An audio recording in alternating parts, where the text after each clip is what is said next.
mamatra vatomanga na manaiky anaraka ny toy ny fitsaboana na mitraponja atao fanadiadiana. Komina amin'ny Tananarivo renivohitra mitaky ny fialany be ny tanàna ny fikambanana Opami.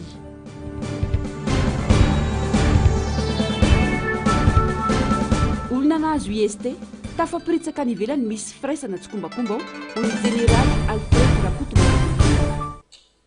Zomaraka amin'ny 30 oktobra 2022 faltafaraka amin'andry atomboka lasy tongoavy atao anatin'izao fotoana ny fampahalalam-baovao izao ampanajana sy ampiavana no anasako anao naraka ny antsiprime-baovao hatramin'ny farany. Vaovao makasika ny raharam-pirenena avy hatrany ao anatin'ny fandaminana rehetra mba ahafana manatanteraka ny hetsika fitakiana teny an-kianja ny ministera misana ny fanarenana sy ny fanavaozana amin'izao fotoana izao hoy ny minisym-panjakana misana ny fanavaozana Anitra Razafy Androany. Fantatra fa tsy maintsy ny fankakevitra hatreny fotony raha ny tatim-baovao ny Germaine Menjanary eo amin'ny sary sy rindran-tsary ny Taiziniana. Manokatra varavarana ho an'ny fampandrosoana ara-toekarena sy ny fiarah-miasa iraisam-pirenena ny filaminana ara-politika ao amina firenena iray. Ny firaisan-kina sy ny fandriam-pahalemana anatiny no fototra ahatonga ny Madagasikara ananalaza sy fatokisana amin'ny sehatra iraisam-pirenena sy amin'ny vahoaka. Betsaka ireo lesoka teto Madagasikara ka mitako fanarenana ireny. Izany no antom-pisian'ny ministera misana ny fanavaozana mitazona andraikitra goavana hoy ny fanazavana. Efa misy asa ataon'ny ministeran'ny fitsarana ary tsy maintsy misy ihany koa ny fiaraha-miasa amin'ireo ministera isan-tsokajiny avy mba ahafana manatanteraka ireo fitakinana natao hoy ny ministra Anitra Razafy. Dia principe général no entina alefa miara-miasa amin'ireo ministera rehetrarehetra ireo. Samy manana ny makasika anazy daholo ireo ministera ireo fa ny kambanan'ireo rehetrarehetra ireo dia ny fisiany kolikoly na njaka teto amin'ity firenena ity. Ny fanomezana vahana olona vitsy anisy ary ny fanaovana ny tsinety tao anatin'izay. Izy ity zany tsy hoe fanaovana sanatria mivava, fanaovana valifaty na hoe fanenjena olona manokana fa famerenana ny atao hoe justice. Justice zany ny rariny, ny hitsiny, ny mariny zany. Tsy maintsy averiny zany satria zany justice zany. Justice politique, justice environnementale, justice économique, justice zany rehetrarehetra zany nitsakitsahana tao anatin'izay. Ka misy olona tsy maintsy voakitika ao anatin'izay raha ohatra ka nanao ny marina ianao tsy tokony voakitika. Raha naka ny fananam-bahoaka ianao dia mila mamerina ny fananam-bahoaka. Raha naka ny volam-bahoaka ianao dia mila mamerina ny volam-bahoaka. Fa misy ihany koa sazy manaraka izay. Le izy tsy fanazaziana fotsiny nefa fa tena hoe fanovana, tena hoe fiavoazana ny toe-tsaina mihitsy ny aloha zany ny mpiasa-panjakana, mpiasam-bahoaka. Sehatra ifampiresahany rehetra tsy hanavanana iza na iza momba ny hoavin'ny firenena ny concertation nationale. Amin'ny alalan'izany no ahafahany samy malagasy manolotra hevitra sy vahaolana mikasika amin'ny olana iombonana eo amin'ny sehatra politika, toe-karena hatramin'ny fiarahamonina. Tsy resaka politika ihany fa fanehoana ny fahavononan'ny malagasy anangana firenena iray miorina amin'ny fampitokisana sy ny fihavanana hoy hatrany ny ministra Anitra Razafy. Fa tsy maintsy hisy ny dialogue kely aloha amin'ny olona vitsivitsy aloha na entité vitsivitsy dia mihitatra iny dia hoentiny iny mandrapatonga antsika ny amin'ny concertation nationale na dialogue national. Fa tsy maintsy andalo antsika natao hoe le grand pardon satria ny blessure, ny ratra mbola misy. Matoa tamin'ny sivy sy roa arivo tsika nisy concertation nationale, tamin'ny 20 sy roa arivo koa tsika nisy koa fa tsy nitondra zavatra ho atsika le izy, tsy nitondra fanavaozana na fanovana satria tsy tena le marary ary le olona tena concerné no nandray anjara fa karazan'olona izay tsy tokony tsy afaka nitondra le fanovana na fanavaozana tany amin'ny hafa. Dia amin'ity indray mitoraka ity zany zay no vaitsika ao anatin'izay. Isika anisan'ny manan-karena fa maninona ny olom-bitsy fotsiny no misitraka an'ireo fa ny vahoaka malagasy tsy misitraka an'ireo. Maninona ny olona vitsy fotsiny no mifehy ny ekonomia ary eto te-hiteny mihitsy hoe misy malagasy izay nanana ny toerana tao amin'ny sehatra ekonomika na amin'ny sehatra maro samihafa no potehana mihitsy tao anatin'izay fotoana izay. Tsy nomena vahana ny malagasy dia misy malagasy anankiray enjehana amin'izao fotoana izao any ivelany any dia misy efa bitabitaka sahady ny vahiny hoe rehefa potika le malagasy dia aka ny toeran'ireo fa ny malagasy mila mena sehatra avela daholo ny rehetra ary avela daholo ny rehetra mba samy anana ny anjara masoandrony ny fianona aloha zava-dehibe indrindra le hoe tsy mifampiaino misy miaino ve zava-dehibe zany ary tena zavatra base ny ialana mihitsy zany hoe miaino aloha tsy Antananarivo rery akory no anao an'izay zavatra izay teneniko zay a fa tsy maintsy misy fiparitahana any faritra rehetrarehetra any de mpandaminana an'izany izahay fa tsy maintsy manomboka aloha ny eto Antananarivo a satria teto no nahitantsika ny zavatra rehetrarehetra zay niseho teto a be deaibe koa ny miakatra teto fa tsy vita ny eto fotsiny le izy satria tsy vita ambony latabatra le izy fa tsy maintsy mila miaino any fotony any a ary izay le tenenao hoe ny avy any fotony no mitondra miakatra makaty fa tsy ny avy aty ambony no andeha hitondra andeha imposer zay fomba fijery aty ambony ety. Fifampiresahana ampahendrena sy ampilaminana no azo amahana ireo fifandirana sy tsy fitovian-kevitra izay nitarika ireo krizy ny fandimby. Antoka anorinana rafitra vaovao sy fanjakana tandalana tena iainan-drehetra ny fampiresahana ho hiatrany ny fanamafisana. Mahakasika ny raharam-pirenena izay ihany tsy maintsy manana taratasy fahazondalana ivoaka ny Repoblika ny Madagasikara voamary ny fiadidin'ny primature ireo olom-panjakana sy mpiasa-panjakana izay manana didy eto amin'ny firenena. Foana avy hatrany ny sidina ho an'izay tsy manana io taratasy io ary entitra amin'izany ireo polisy miasa eny anivon'ny seranam-piaramanidina sy seranantsambo manerana ny Madagasikara raha ny fanazavana nentin'ny lehibe ny fitalehavana misahana ny fanaramaso ny fifindramonina sy ny fivezivezena eo anivon'ny ministera ny filaminam-bahoaka. Hatreto mbola tsy nisy olana niara-ny IST tonga ny ondrana eny amin'ireo senaranan'ireo raha ny fanamafisana. Farantsika ny fanadihadiana mahakasika izay. Mbola tsy nisy olana niara-ny interdiction de sortie du territoire na IST tonga ny ondrana teny amin'ireo seranam-piaramanidina misa 9 sy seranantsambo misa 9 manerana ny Madagasikara. Efa nahazo ny toromarika navoaka ny primature tamin'ny 20 oktobra 2022 sy ny baiko avy amin'ny tale general ny polisy pirenena tamin'ny 20 oktobra 2022 raha ny fanazavana nentin'ny lehibe ny fitalehavana misahana ny fanaramaso ny fifindramonina sy ny fivezivezena eo anivon'ny ministera ny filaminam-bahoaka. Voalaza ao anatin'izany fa ireo mpiasa-panjakana ambony rehetra manana andraikitra manokana eto amin'ny fanjakana dia tsy afaka mivoaka ny sistany ny Madagasikara atao anatin'ny 3 volana raha tsy manolotra taratasy fanamarinana mazavy avy amin'ny primature. Manapirofo fa nahazo fahazondalana ivoaka na iraka ofisialy. Mbola tsy nisy hatreto ny lisitra feno ankoatr'ireo izay fanamoan'ny fanjakana taratasy tsy fahafana mivoaka ny sistany ny Madagasikara na ny interdiction de sortie du territoire na IST raha ny fanazavana. Tsy maintsy manana taratasy fahazondalana ivoaka ny Repoblika ny Madagasikara voamary ny fiadidin'ny primature araka izany ireo olom-panjakana sy mpiasa-panjakana izay manana iraka atao ivelan'ny firenena. Izay tsy manana io taratasy io dia foanana avy hatrany ny sidina ho azy ary entitra amin'izany ireo polisy miasa eny antoerana raha ny fanamafisana. Izany hoe takina ny taratasy manamarina ny fahafana mamita iraka ny ivelany na fahazondalana ivoaka ny Repoblika ny Madagasikara voamary ny fiadidinan'ny Repoblika vao afaka mivoaka ireo olom-panjakana ambony. Efa nomeny ireo taratasy ireo mba afana izy ireo misivany ireo olom-panjakana na mpiasa-panjakana rehetra izay mieritreritra andeha hiondrana ho any ivelany ka voakasika ao anatin'ny fandrarahana ireo seranana rehetra raha ny fanamafisana. Raha ny fantatra nefa tsy eto Madagasikara intsony ohatra ny minitry ny fitantanam-bola teo aloha raha ny loharano-baovao dia ny 13 oktobra no nandaon'ny Madagasikara irindra Asimbelo. Raha ny ranty tamin'ny tamazotra kosa dia efa tsy eto Madagasikara intsony ihany koa Irina Rakotomanga izay vao namoahana IST omaly. Mampametra-panontaniana raka izany na ahafahan'ireo tompony andraiki-panjakana ambony ireo nivoaka ny Madagasikara na dia efa voarara azy izany nanomboka ny 20 oktobra lasa teo araka ny fampahafantarana no sy niavy ny lehibe ny governemanta.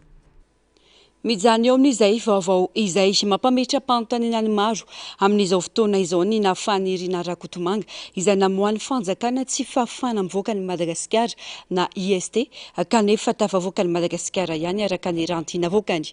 Tsy maintsy nisy firaisana tsy kombakomba tao ny faneho-kevitry ny jeneraly misotro ronono. Miseho sady ny famadihana ny tolom-bahoaka raha izao endriny izao. Tsikarotra fa tony teo aloha ny miverina amin'izao fotoana ho hiatrany nisy faneho-kevitry Germaine Mezanary Taizina. Iraika amby 20 oktobra dia nanome toromarika ny lehibe ny governemanta fa tsy mahazo mivoaka any Madagasikara ireo tompon'andraikitra ambony malagasy manoloana ny fitsirihana momba ny fitantanan-draharaha atao anatin'ny 3 volana.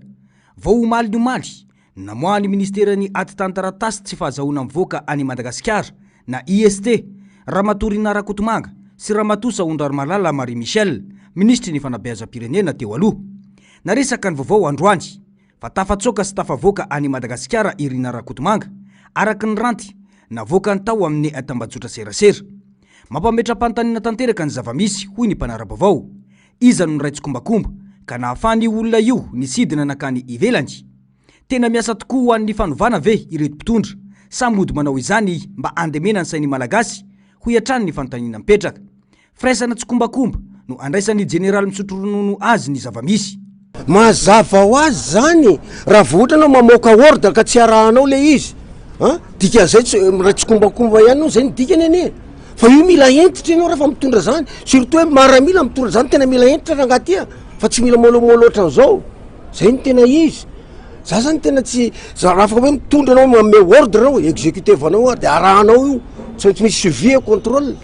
Fa sinon tsika dia miverina amin'ny taloha foana zao tena zay le izy tsisy afa-tsy zay miala tsiny raha zany namoaka an'ireny hevitra ny hoe este mipetraka tsisy tafavoaka tetinao raha naray reo raha reo ary tsy maintsy enjy eo amin'ny Interpol zay tsy azo. Zay le izy fa tsy tokony asiana sentiment mihitsy zany le izy. Io zao fantatra hoe misy havana eo misy tontony amin'ireny olona tokony enjehany ireny tsy fantako na sahany manenjika ny tontony na tsy sahany. Fa amiko aloha tsy asiko io tsy tokony misy sentiment fa sinon miverina foana tsika dia ny eo ihany ny eo. Raha zany namoaka an'ireny hevitra ny hoe este mipetraka tsisy tafavoaka tetinao raha naray reo raha reo ary tsy maintsy enjy eo amin'ny Interpol zay tsy azo. Zay le izy fa tsy tokony asiana sentiment mihitsy zany le izy.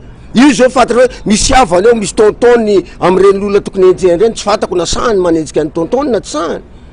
Fa amiko aloha tsy asiko io tsy tokony misy sentiment fa sinon miverina foana tsika dia ny eo ihany ny eo. Raha tsy misy fandraisana andraikitra aingana dia mbola isy ihany koa ny vaovao ore manaraka fa isy tompona andraikitra ambony hafa ihany koa ho tafaporitsaka ho ihany ity manamboninaitra misotro ronono ity. Sarotra ny ipetrahan'ny fampitokisana eo amin'ny mpitondra indrindra fa ny governemanta raha izao fomba fiasan'izy ireo izao raha ny fanazavana atrany. La fomba vaoafa kosa indray hita sotra fa malalaka tanteraka ny fafana maneho hevitra amin'izao fotoana atao ny fialan'ny fitondrana teo aloha azo ekena ihany ny firafitry ny governemanta ary andrasana ny fanavaozana entin'ireo ministra 5,000 ny fanampiny vahoaka ihany koa ny fitondrana ho ireo tanora tafaresaka tamin'ny Narcisse Karazafy sy ny Aritanjona. Afaka tao anaty gejany tsy fahafahana miteny ny vahoaka malagasy ho ireo tanora sendra ny fandraisam-peonay mety tsy hahafa-po ny firafitry ny governemanta saingy apetraka amin'izy ireo ny fitokisana ho an'ny fanavotana ny Madagasikara vonina hatrany anefa ireo tanora anaisitra ireo mpitantana rehefa tsy mahomby ho ny fanazavana. Satria zany taloha ianao vao maneho hevitra ianao dia efa matahotra ianao hoe inamanga hazo. Dia izay zavatra izay zany aloha zany tena hita hoe manana liberté zany tsika izao afaka miteny saingy fotsiny hoe rehefa nomena liberté tsika afaka miteny dia zavatra tokony ho tenenina nefa aloha voalohany indrindra dia hoe tokony ho zavatra ampahendrena foana no tenenina satria tanindrazana no jerevantsika dia afaka aloha zany tsika dia afaka mioraka aloha zany hoe afaka atao anatin'izay fatotra izay zay aloha no tena zava-dehibe. Makasika kosa ny fandrafetana ny governemanta vaovao dia arabaina aloha zany ny filoham-panjakana na tafajoro an'izay mety tsy ahafa-po atsika ny fahitantsika an'ireo membre ny governemanta mitsangan'ireo fa hoe reo aloha zany tonga eo amin'ny toerana dia ny afatra aminareo zany satria nareo no omena ny toerana io betsaka ny teo eo fa nareo ny tonga teo dia izao le izy hoe tena nitakitsika niady tena kianja amin'izany hoe fanavaozana zany dia mba tena hitondra any amin'le tena fanavaozana ny izany fijoroanareo zany dia zay mahasamy teny zay satria zao efa malalaka zao ny liberté d'expression satria afaka tamin'le fatotra dia mahasamy teny zay hoe rehefa tsy vitanareo le izy dia vonona foana ny tanora mijoro foana ny tanora fa ataovy ny asa dia miasa tsara dia jereo ny vahoaka malagasy jereo ny firenena. Inona sy antenaina fa hamaly ny fitakiana nataon'ireo tanora tena kianja ny governemanta nomena 2 volana izy ireo ahafahany miasa fa kosa mila ezaka avy amin'ny olo-pirenena ihany koa ahafahana mitondra fanavaozana eto Madagasikara. 20 nisan'ireo ministra no tendrena omaly natao hoe ho afa-po 100% aloha ngamba tsy izy fa ireo no hitan'ny filoham-panjakana sy ny mpiara-miasa aminy avita sy hitona zay fanavaozana zay nitakiana teny akianja. Fahitako anazy maromaro izy ireo no avy amin'ny entité politique avy amin'ny firaisamonim-pirenena zany hoe efa natolotra sy mety hoe volavolaina tany amin'ny entité nisy anavy tsirairay avy hoe amalan'ny tolona zay atao teny akanja amin'ny hoe fanovana sy hitondrana indray a Madagasikara ambonimbony kokoa dia ny any hevitra dia hoe mena roa volana izy ny filoham-panjakana eo tsika mahita ny asany fa no afa-po zato isan-jato izy ao tsy hisy aloha fa tsika koa afaka manampy azy ireo araka ny tenin'ny filoham-panjakana hoe filoham-panjakana tsy aro anazy fa rehefa tsy anao tsy mety izy dia hosoloana angamba manampy anazy tsika amin'ny hevitra ohatrany toy ny teny akanja ihany hoe tolona iarahana izy ity fa tsy tolona ho an'olon-tokana na ho ana seza anankiray ihany dia alao mena zay fotoana fehim-potoana zay izy hiasany aloha tsika tsy hitazana azy fotsiny fa anaony atsika ihany koa. Miandry ny fomba fiasan'ireo minisitra sy ny vokatra avy amin'izany na ireo mpanao politika na ireo tanora sy olom-pirenena izay nandray anjara tamin'ny tolom-bahoaka. Naharitra ora maro ny fihaonan'ny syndicat-n'ireo mpandrarany fonja sy ny ministry ny fitsarana Fanny Soerinay omaly nanatanteraka fivoriana tsy ara-potoana ireo SPAPMA androany ary nilaza fa nahitany maromaritra iraisana ny rotonta. Raha tanteraka an-taratasy kosa nefa io fifanarana io vao hiverina anohy ny asan'ireo mpandrarany fonja raha ny fanazavana Narcisse Karazafy ny ari-tanjona no mitatitra ny vaovao. Nanaiky ny fitondram-panjakana farariny sy intsiny ny fitakiana ataon'ny syndicat-n'ireo mpandrarany fonja na ny SPAPMA atao aorian'ny fifampidiniana ny fanaovana tamin'ny solotena ny mpandrarany fonja sy ny ministera ny fitsarana na izany aza mbola tsy azo tanterana amin'izao fotoan'izao ny fametrahana ny sekretera mpanjakana noho ny olana ara-teknika sy ara-bola araka ny tatitra ny syndicat ny mpandrarany fonja raha ny tapaka nandritra ny fihaonana tamin'ny ministra ny fitsarana dia aorian'ny fikaonandoam-pirenena no anatanterana izany.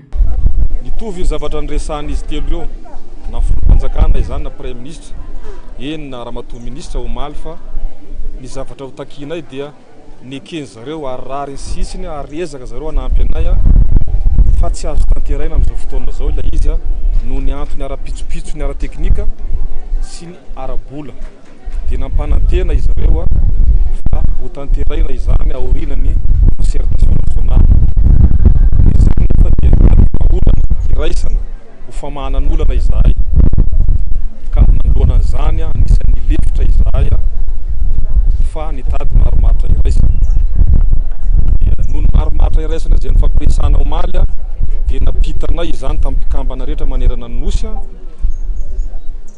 dinina nandritra ny aze dia nanaiky ny namana rehetra nanaiky ny maromaritra iraisana nanaiky an'ilay dinika ny fanaovana tamin'ny fitsarana sy premier ministre ary ny ramatoa ministry fitsarana omaly.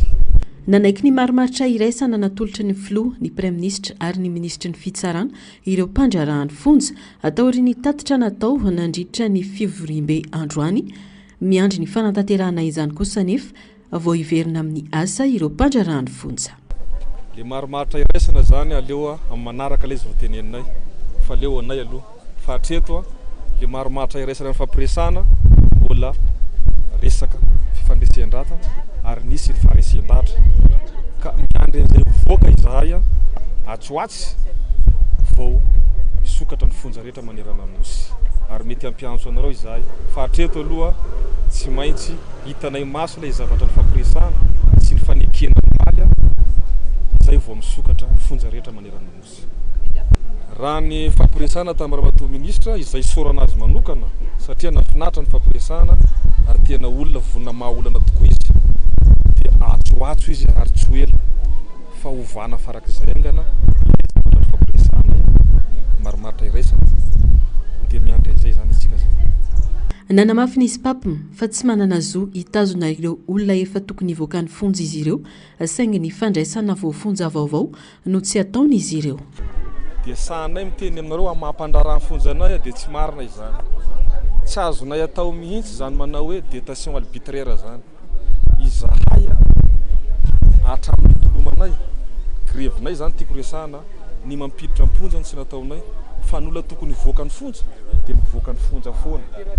Raha misy olona miteny anoano hoe tsy nisy olona lainga zany tsy marina izany fa zay tokony mivoaka araka ny lalàna na nahavita ny sazy dia mivoaka ny fonja foana fa mety tianjareo tenena angamba le olona miakamidina na hoe ordre d'extraction olona tokony ho tsaraina hivoakany amin'ny tribunal zay angamba tianjareo tenena fa hoe olona tokony hivoaka ny fonja afaka mivoaka foana raha tsy aivina ny filohan'ny SPAPM no notendrena ho tale jeneraly ny fandraharana ny fonja miandry ny fanatanterahana ny marimaritra iraisana kosa ireo mpandraharany fonja avao iverina miasa fa nisy ny hetsika fankakevitra izay notarina ireo mpanao politika maromaro atetsy Antaninarenina ny maraina teo. Maro ireo tonga nandray anjara tamin'izany izay nahitana mpanao politika, profesora, sindika, olon-tsotra nandray anjara. Nizara roa ny hevitry ireo mpandray anjara nandritra izany tena toerana nanangona ny vaovao, Germaine Menjanary sy Taiziny. Raitra ny fanehoan-kevitra maro lafy nandritra ny fionan'ireto samy mpanao politika, tanora, afikambanana sivily nandritra ity fotoana ity. Ny zavatra tsikaritra dia samy saro-piaro amin'ny tanindrazana ny rehetra. Ankoatr'izay, ny taratry ny demokrasia sahady. Tanjona napetraka nandritra ity fotoana ity dia ny fakan-kevitra ho fanampina ny fanjakana, ny ompana ny ady hevitra, ny momba ny prime ministre sy ny gouvernemanta izay vao natsangana. Tsy niainga teny ankianja ny anaran'ny prime ministre, tsy araky ny fanarana ny olona napetraka mandrafitra ny gouvernemanta ho ireo mpisehatra. Tsy afa-po zay satria nanindena ny premier ministre mpangalatra.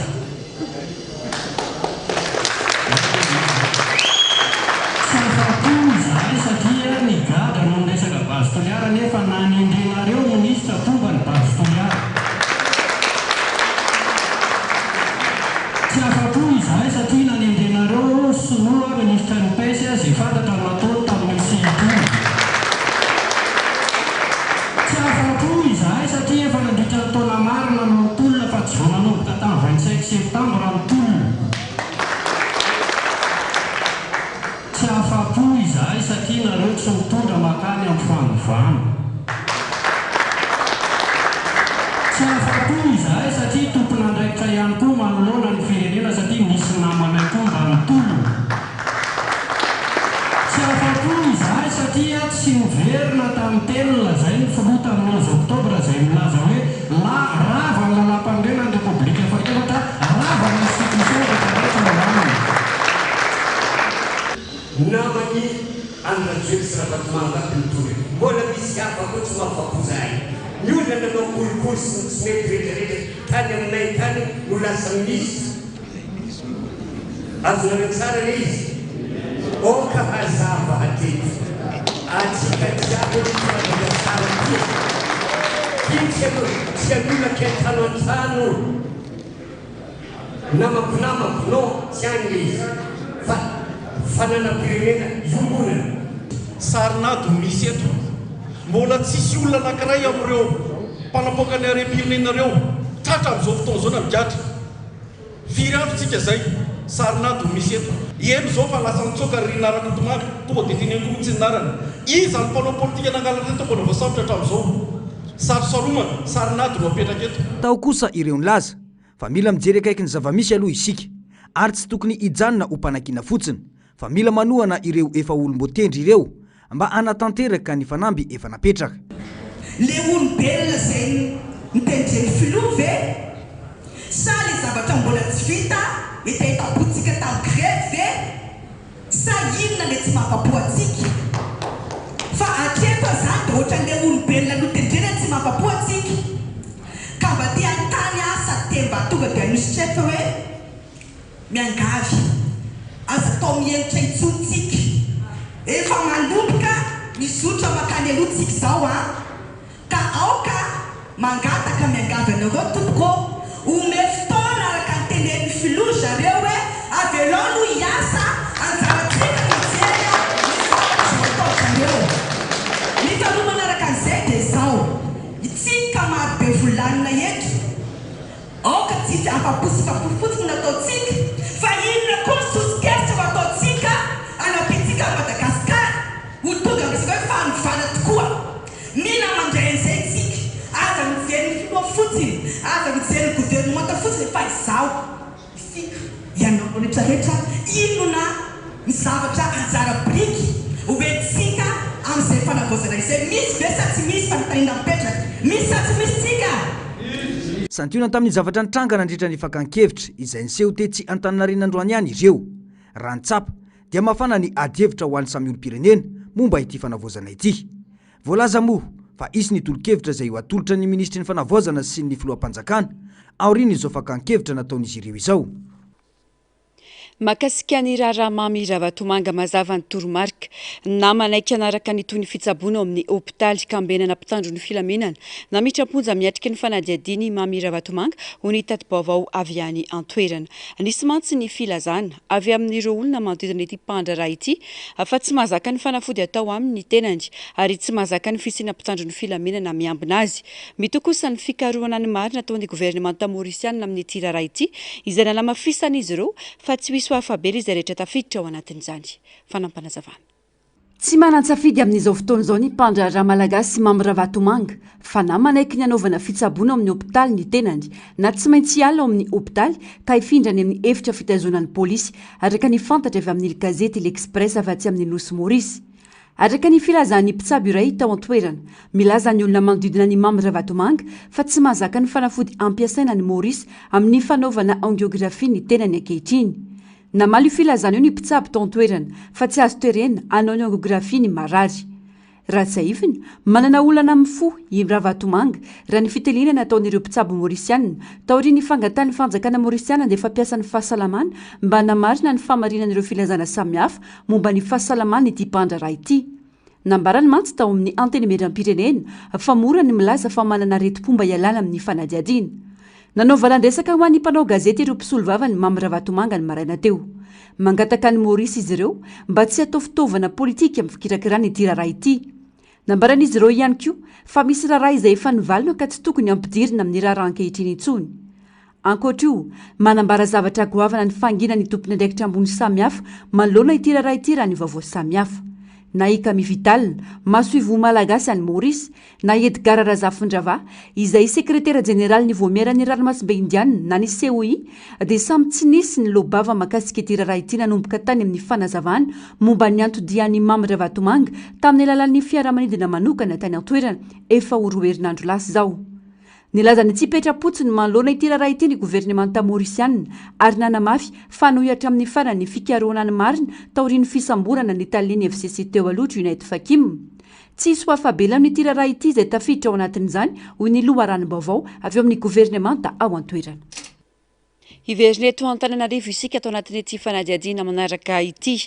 Ny fanesorana ny filoha teo aloha sy ny firongony noho ny fanarana ho ny fikambanana OPAMI nandritra ny hetsika fitakiana fialan'ny ben'ny tanàna na Antananarivo renivohitra androany. Be loatra ny fakana vola amin'ny vahoaka madinika ataon'ny ben'ny tanàna ho ny fanazavana ka angatahana tsy misy atakandro ny fanesorana azy amin'ny hoatoerana io tsy hijanona ny fitakiana raha tsy miala amin'ny toeran'ny ben'ny tanàna hoy ny fanazavana. Narcisse Karazafy ny Artanjona. Nidina nanoloana ny lapan'ny tanàna Analakely ny fikambanana OPAMI ambany tanàna amiray andro any maraina nitaky ny fialan'ny ben'ny tanàna n'Antananarivo renivohitra Ramatoa Arilala Ramanantsoa lany tamin'ny fomba tsy ara-dalàna ity ben'ny tanàna ity hoy ny fikambanana ka tokony hiala miaraka amin'ny filoha teo aloha sy ireo mpiaradia aminy. Ny antony mazava napetraka nitanjona ao amin'ny fanavozana. Miara-malala tsika fa zany fanavozana zany teny malagasy mazava tsara zany. Ny avozana dikan'izay ny tota tsy mipetraka tsony, miala. Dia mazava ny tolona natao fa fitakiana failany Andry Rajoelina sy ny firongony. Ny atao hoe firongony izay rehetrarehetra mipetraka tamin'ny alabato, tsy araka ny safidim-bahoaka, tafiditra amin'izany ny ben'ny tanàna Arilala. Dikan'izay amitaky izay ny fialany, ary matoa izy nifona dia manam-pahadisoana. Ny fahadisoana amin'ny vahoaka dikan'izay raisinay ny fifonany fa izao tsy vitan'le fifonany ny fipetrahany eo amin'ny tanàna satria tsy safidim-bahoaka no natongavany eo. Takinay ny fialany tsy misy atakandro. OPAMI heziky n'olom-pirenena ety ambany tanàna amiray. Hamy! Hamy! Miala Arilala! Miala Arilala! Tsy azo ekena ny amelana ireo olona pretsi-kombakomba tamin'ny fitondrana teo aloha hitantana ny tanàna n'Antananarivo hoy ny fanamafisana.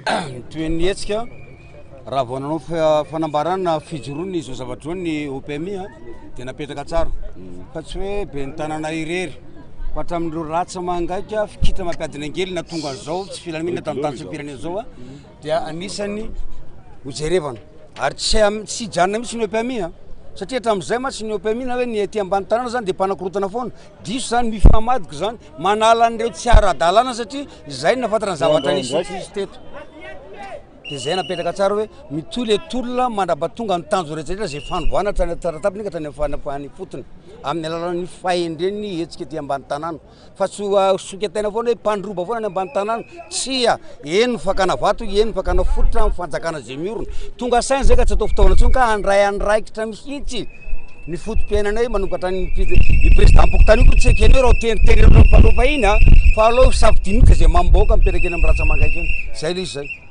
Nisy fifampiresahana ny fanaovan'ny solotenany fikambanana sy ny tompon'andraikitra avy amin'ny komuna nambarana nandritra izany fa afaka manao fitakiana ampilaminana saingy kosa tsy afaka ny hiditra ireo mpanao fitakiana anatin'ny faritry ny lapan'ny tanàna.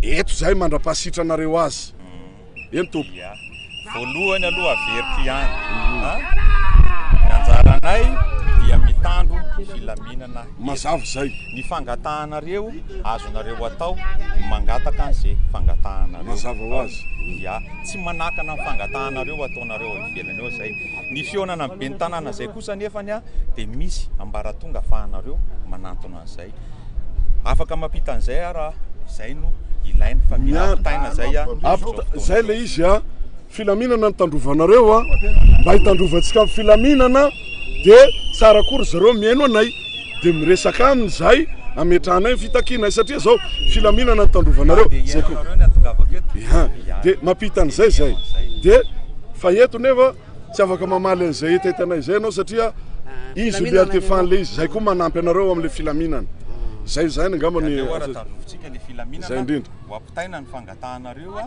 efa mazava zay fangatahanareo zay ny zavatra misy aloha zany raha be ny tanàna no tadiavinareo tsy eto izy amin'izao fotoana zao fa manatrika ny sortiany akamila any Antsirabe afaka jerenareo ao anatin'ny dia tsisy tompon'andraikitra miasa toy ny SG any daholo ny dirikaby tompon'andraikitra aloha zany ny eto zao dia efa mihaino anareo sy ny fangatahanareo zay dia hoapita zay fangatahanareo zay zahay ny antondiana eto monsieur le commissaire iresaka amin'ny tompon'andraikitra ato amin'ny tanàna Antananarivo rehefa tsy eo be ny tanàna mahasolo azy venao aloha ampitaina an'le izy apitao eto fa mihaino anareo miteneny ianao hoe atany zao amin'ny andraikitra raisiko ato amin'ny tanàna SG na dirikaby na tsy haiko zay ao anatin'izay tenenina zay dia miresaka tsika ampitana izay fangatahanareo zay dia eto zay miandry azy eto zay miandry azy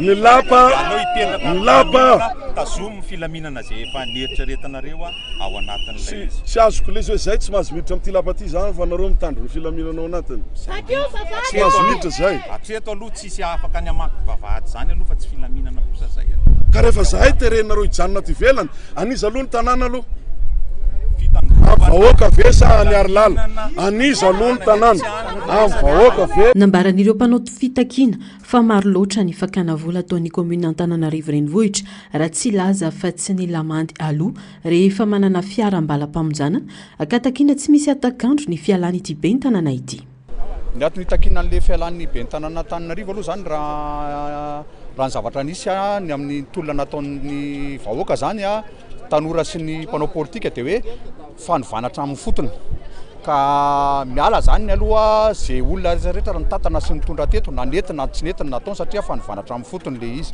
dia tokony zany atsapatena aloha zany satria zany ianao dia ao anatin'izay zavatra zay fa tsy tokony iandry fitsakan-javatra ohatran'izao zany dia manaraka zany ndraiky koa zany raha ohatra koa raisiko fotsiny koa ny ohatra amin'ny transport ana dia tena betsaka ny zavatra tsy mety tamin'ny diso loatra diso betsaka loatra zany le fangalam-bola inona moa le fangalam-bola raha hiteny fotsiny azy ohatra hoe raha ohatra misy fadisoana zany ataon'ny mpitatitra anankiray dia zay isan'ny tena mampimenimenina ray efa angatanay fanovana tato zay zavatra nefa ohatran'ny ranodikainizika ohatran'ny tsy nenona ihany hoe aiza ve dia raha ohatra mitsonosopatra ny tôbilina anao raha hoe mitsambala famonjana dia 750 alina sy ray isam-bolana isan'andro no alohanao zay zany akoatsany amandy le pas 3000 par cheval zany azy alohany amin'ny fanjakana zany zavatra zany zany de anisany hoe fanarotapahefana distro loatra zany zay zavatra zay ka zay zavatra zay zao ohatra amin'ny transport de resantsy mety nisy moa ny fifampiresahana teo amin'ny mpitarika ny etsika sy ny tompona andraikitra izay tsy afaka anatrihan'ny mpanao gazety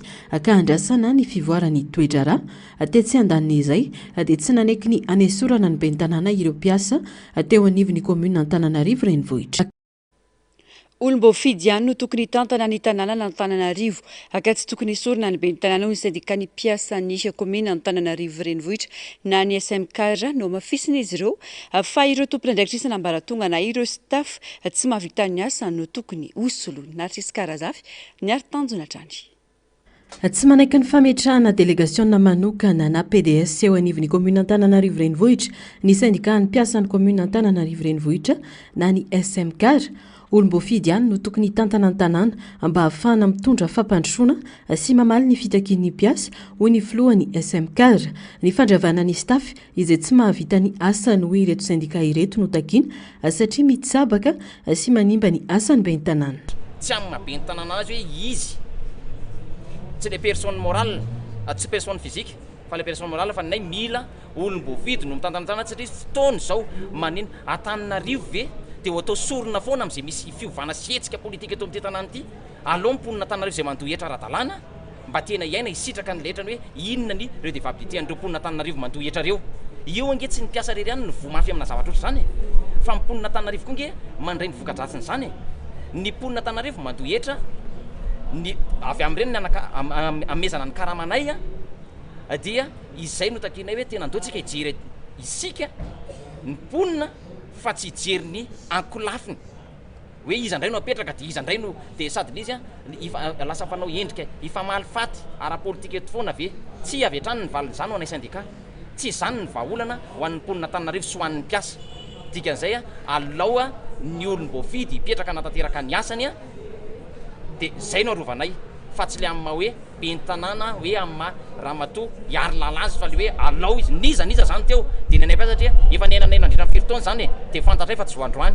Manoloana ny etsika fitakiana fialan'ny ben'ny tanàna izay nataon'ny OPAMI teo anolohan'ny lapan'ny tanàna ny maraina teo dia nilaza ihany koa ny SMCAR fa tsy mpiasan'ny komuna ireo olona nandray anjara tamin'ny etsika ireo fa olona avy any ivelany. Fa mafampana ny toetra ray ny anosy zato andrefana andro maromaro zao andaniny misy ireo olona mitaky ny fialan'ny ben'ny tanàna Elidio Randrianjafy ary ankilany misy ireo miaro azy fanadiadiny eo amin'ny sariny Bolava Tsara.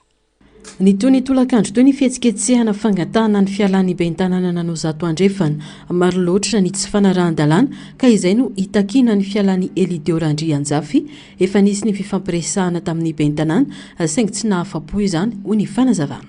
Eto zay mitaky ny fialan'ny ben'ny tanàna satria ny antony ohatran'ny famahazaka tamin'izay tsy ekenay ny fanoherana andafitra misy amin'izao fotoana izay vanerana anay takoa ka zay zany no baiko avaliny ny fitondram-panjakana amin'izao miala ny firongon-drahavelona noho izany izay reto dia tsy miala amin'ny tolona mandra-pialan'ny ben'ny tanàna toy izao efa nisy fampiresahana taminy tena nisy dia zao no lazaina izy hoe aleo fa hanova fitantanana zay aleo fa alaminareo sao dia misy mitatoerana nareo fa nefa ireto vahoaka miaraka aminay reto zany tsy manaikitso fa miaro zay ihany ny fanafodina ny fantatrarana teo tamin'ny namanay misy activité médicale dia tsotra zany le izy ny zavatra natao teto tamin'ilay teto dia fitenenina aminay fampitan-dalàna dia hoe suite de l'état du zone de Paris en situation à la haine c'est une véritable affaire pourquoi et tout va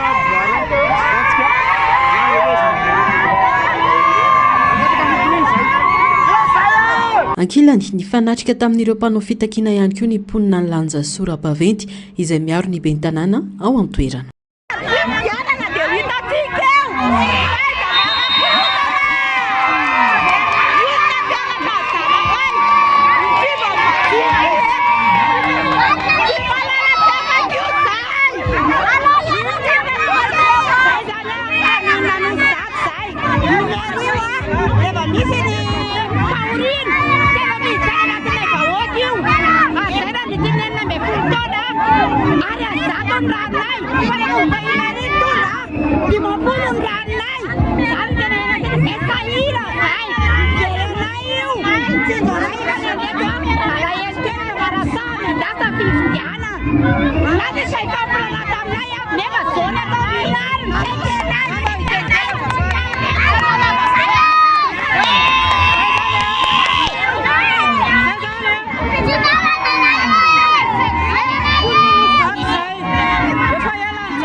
Nijoro teo anelanelina ireo mpanao fihetsiketsehana ireo polisy munisipaly ahina ny taranyity raharaha ity ka hiteraka ady eo amin'ny samy sivily raha tsy misy fepetra raisina aingana ka andrasana ny fivoarany toetra raha.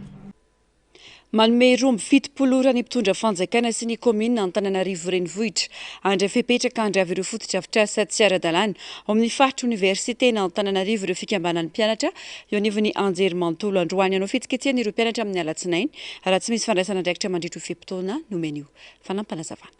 Toerin'ireo mpianatra eny amin'ny anjerimanontolo ny fanangalana fototra-afitrasa tsy manara-dalàna manodidina ny faritra ny universitena Antananarivo. Manao antsoavo amin'ny mpitondra fanjakana izy ireo indrindra ny komina Antananarivo renivohitra izay tompona andraikitra voalohany mba handray fepetra mivaingana amin'ny fandravana ireo fototra-afitrasa tsy ara-dalàna rehetra. Manome roa amby fitopolo ora ny mpianatra hitadiavana vahaolana momba izany. Nilaza ny amora ireo mpianatra rehetra ary anao fihetsiketsehana ireo mpianatra amin'ny alatsinainy izao raha tsy misy fandraisana andraikitra. Nandefasana izy ireo ity fampafantarana ity avokoa ny filoham-panjakana ny komina Antananarivo renivohitra ary ny ministera ny fampianarana ambony sy ny fikarohana ara-tsiansa. Eny amin'ny universite izay ihany fa eny Vontovorona efa voafaritra ny talatalasa teo ny panneau solaire ho famatsiana herinaratra ho an'ireo mpianatra eny Vontovorona. Fatabe 10 isa no nisy azy ireo izay misy panneau 430 isa tsiraray. Ny panneau iray dia mamokatra 570 sy 500 watt izany hoe 200 kWh eo ny totalin'ireo raha ny fanazavana. Misy onduleur efatra amin'ny 50 kWh ihany koa miaraka amin'ireo takelaka mpanova herinaratra ireo. Efa hita ny toerana metrahana azy ireo raha ny fanazavana. Efa milama ihany koa ny dinika ny arana tamin'ireo tompona andraikitra teo anivon'ny Jirama ny makasika ny groupe amonjena rehefa sendra tapaka ny jiro. Pejy fanatanjahantena manoloana ny fanambarana izay nataon'ireo mpilalao efatra ao amin'ny bare fanao hetsika fitakiana fandravana ny FMF dia nivoaka tamin'ny fanginana ireo mpilalao fahiny teo anivon'ny tontolon'ny baolina kitra nambaran'izy ireo fa tsy tokony afangaro ny resaka politika sy ny fanatanjahantena anahirana ihany koa ny zavamisy raha toa ho tonga amin'ny fanasazian'ny CAF izany hoy izy ireo Germaine Menjanary Taiziniana.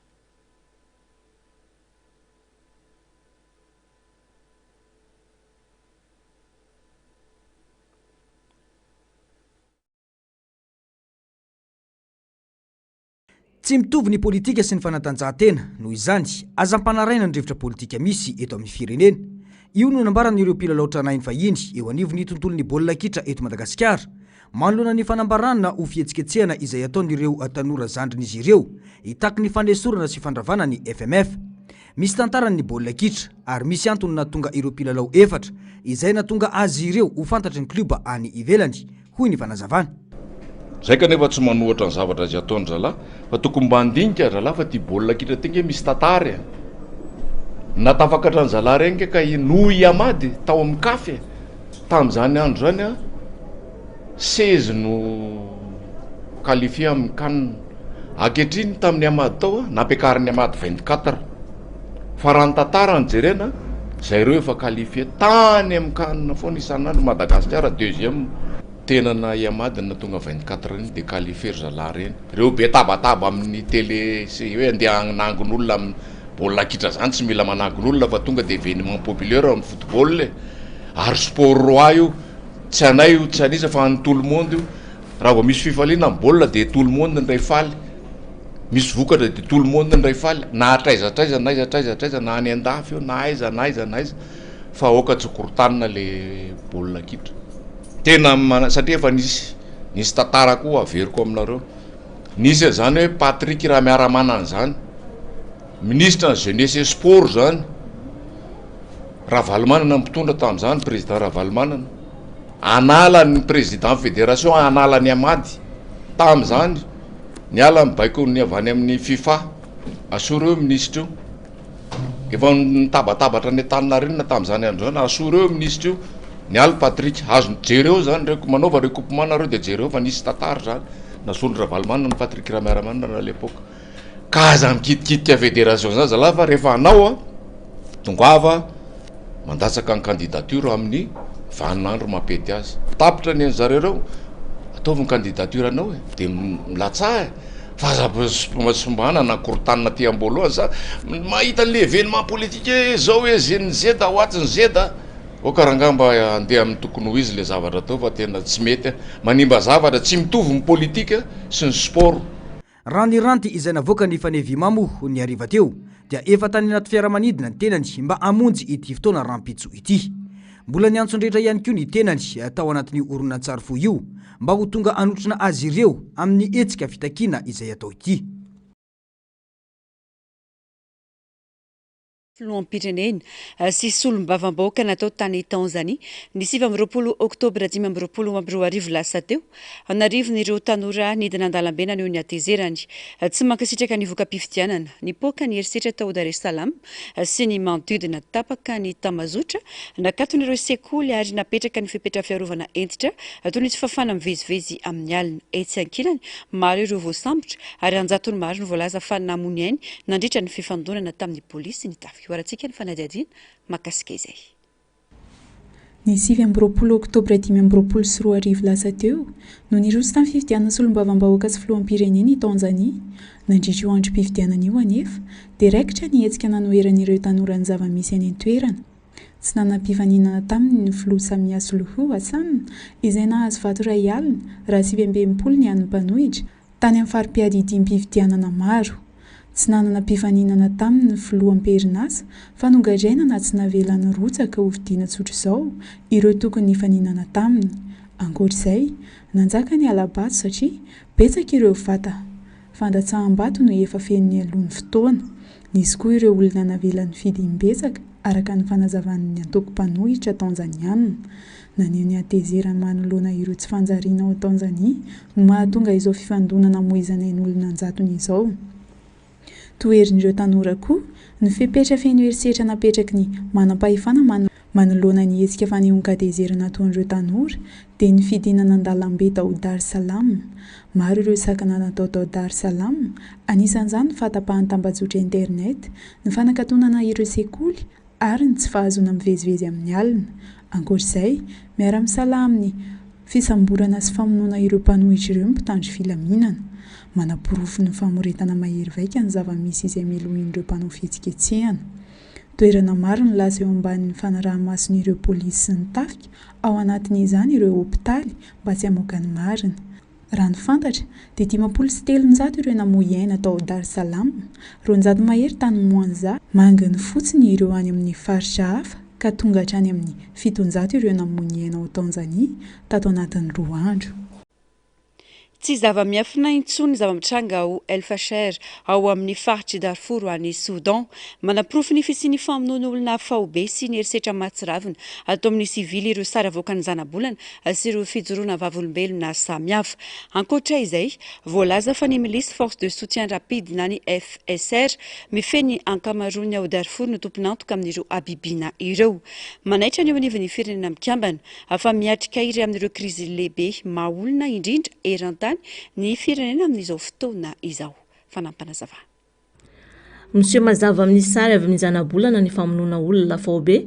tao El Fasher tanàna iray ao amin'ny faritry Darfur any Soudan manaprofo ny abeny herisetra ny tranga tao an-tanàna ireo sary ireo voalaza fa ny milisy ny force de soutien rapide izay mifeny ankamaroan'ny Darfur no tomponantoka amin'izany noraisiny avy amin'ny tafika Soudanais ny tanàna ny El Fasher nanomboka ny Alahady lasa teo nanamafy tamin'ny alalany fanadiadiana ny Yale Université tamin'ny alalan'ireo sary azo avy amin'ny zanabolana fa nisy famonon'olona tao amin'ny toeram-piterahana sy tao amin'ny université ny tanàna toerana ahina fa olona 700 eo namony aindy.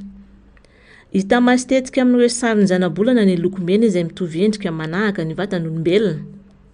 Manapofo mazava fa nisy famonon'olona lehibe ireo sary avy amin'ny zanabolana hoy ny mpikaroka iray nanazava. Mitombo hatrany ny lantsary sy fijona vavolombelona manamarina izany. Na ireo sivily nitady fialovana raha tsy afa-niala. Nisy hita amin'izy ireo no voatifitra mivantana. Mampiseho faty miparitaka ao amin'ny université ireo lahatsary maro izay no amariny ny manam-pahaizana. Misy lavaka lehibe feno faty manodidina ny tanàna izay sary mampiororo zareo ny FSR. Mampiseho mazava izany fa herisetra voahomana sy voatsangana manokana amin'ny sivily no mitranga. Tao anatin'izany, nivory ny filakevitry ny fiarovam-pirenena ao amin'ny firenena mikambana ary nanambara fa ity tranga ity dia iray amin'ireo krizy olona lehibe indrindra eran-tany amin'izao fotoana izao ary mbola mitohy hatramin'izao ny abibiana. Anarivon'ireo olona nandositra ny renivohitry Darfur avaratra mitsoaka ny fiainana feno fahoriana. Tsy nitsahatra ny bomba sy ny fanafian'ny drone. Kapohiny amin'ny karazana fitaovam-piadiana isan'andro sy isan'alina kanefa tsy afaka miala ao anatin'ny fialovana hoy ny fijoroana vavolombelona. Ny aiky ny komande ny FSR Mohamed Hamdan Daglodi Emeti fa nisy amin'ireo miaramila no nanao herisetra sy fanitsakitsahana lalàna. Nampanantena fa hanao fanadiadiana momba ireo asa tsy ara-dalàna rehetra ny tenany. Biby tena masika indrindra eto amintsika ny Majungasaurus na ny lézard de Majunga tany amin'ny 70 tapitrisa taona lasa tany. Ireo vehivavy lava lela matevindela ary manana lela be velarana indrindra maneran-tany. Ny fomba fanamelohana ho faty tena ratsy indrindra antsoina hoe supplice du rat. Ireo no tranga hafakely entin'ny saranja raha amintsika atao anatin'ity fanadiadiana manaraka ity arahoary. Majungasaurus na Majunganosaure na koa lézard de Majunga dia karazana androngo lehibe sady tena masika hita teto amintsika 70 tapitrisa taona lasa tany. Hita atao Mahajanga tao amin'ny formation Mahevarano akaiky ny Berivotra ity karazana tanalabe ity tany amin'ny taona 570 sy 700. Tamin'izany no nahitana ny taolany voalohany tao Mahajanga. Ny taona 500 sy 700 nomena ny anarana ofisialy Majungasaurus crenatissimus ity biby ity. Mbola nahitana taolana hafa n'ity biby ity tany amin'ny taona 370 sy 700 tao Mahajanga Basin Project.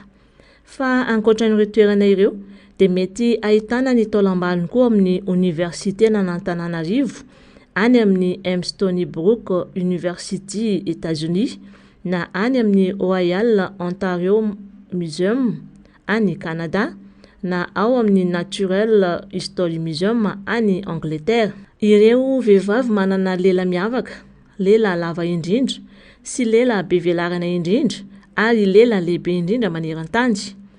Ny lelan'ny Chanel Chapel any États-Unis no lela lava indrindra eran-tany satria dia mahatratra 7,70 cm ny halavany. Brittany Lacayo mbola any États-Unis ihany no manana lela be velarana indrindra eran-tany satria dia 7,70 cm ny sakany lelany. Any Ambaracolina avy any Italia kosa ny lela lehibe indrindra eran-tany dia mirefy 13,70 cm ny aboriborin'ny lelany. Iray amin'ireo fanamelohana ho faty tena ratsy indrindra ny supplice du rat satria tena mijaha sy marary ilay olona vao maty. Apetraka anaty vovona karazana tranomborona ny voalavo iray. Tsy asiana lafika ilay volo fa apetraka eo ambony ny kibon'ilay olona.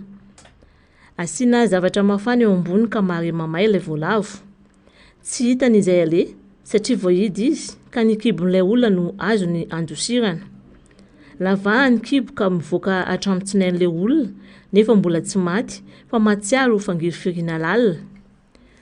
Ireo fahavalo tratra, ireo pitsikilo, ireo mpanolana na mpamon'olona no hiarany supplice du rat.